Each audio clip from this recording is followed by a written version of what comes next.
David Shepard. Leela Hutchins. Welcome back. When did you get back in town? Oh, just got back this morning. Oh, what's the time difference between here and East Africa? Let's put it this way. It's past my bedtime. Why aren't you in bed?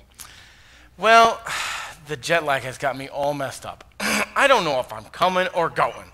So I thought I'd, come down and check out the New Year's party down at church. Do you want some chocolate? No thanks.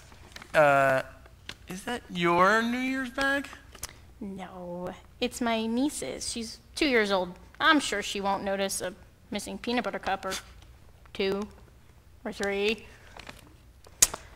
So, how does America feel now that you've been gone for so long? Well, it's colder than I remember. That's what you get for sitting on the equator for 2 years. No. Not just the climate. I mean, everything seems colder. The people, it just feels so much more impersonal. Africa's different. Really? Yeah? David Shepard.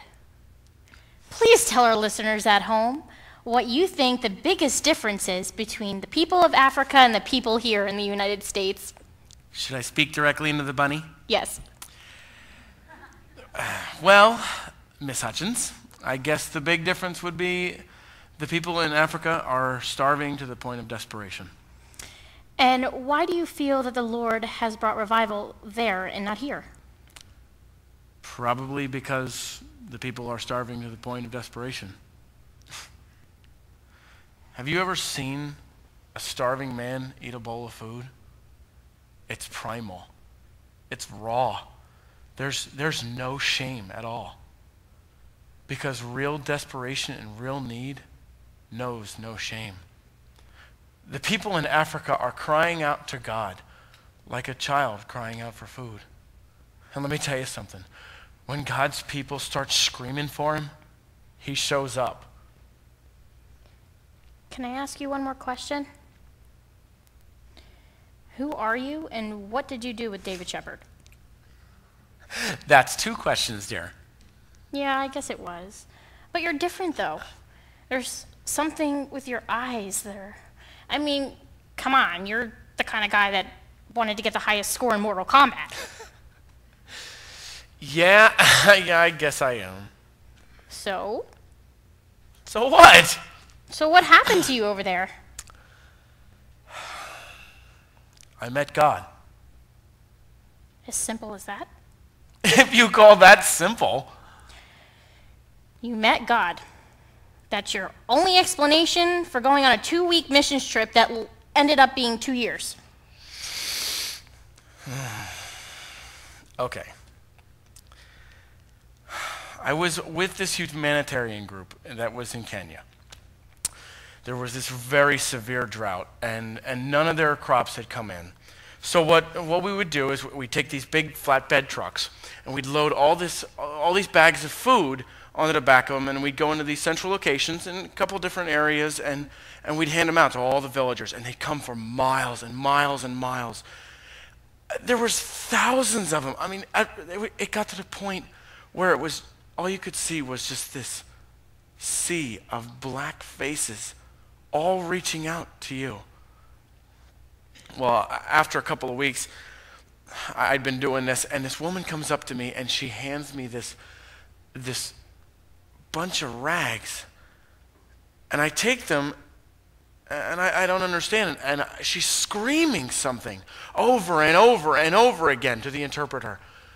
And I look at him, and she says, take him to America. Take him to America. I unfolded the rags, and there was her son. He was so small. He'd actually starved to death, and the mother had no idea. I remember sitting on the back of that truck. I was so angry.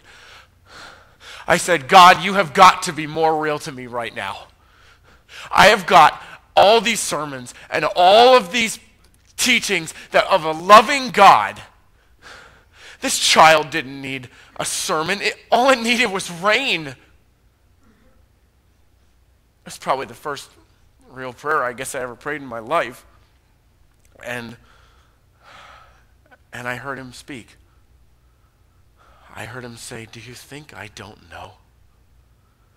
Do you think that I know every sparrow that falls from the sky, but I don't know the needs of my own children?"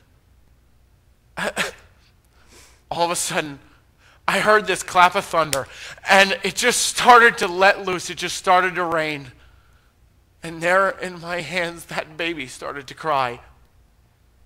Jesus Christ brought forth that child back to life in my hands.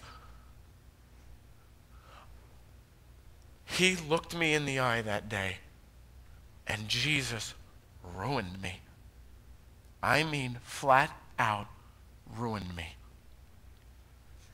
And I've never looked back.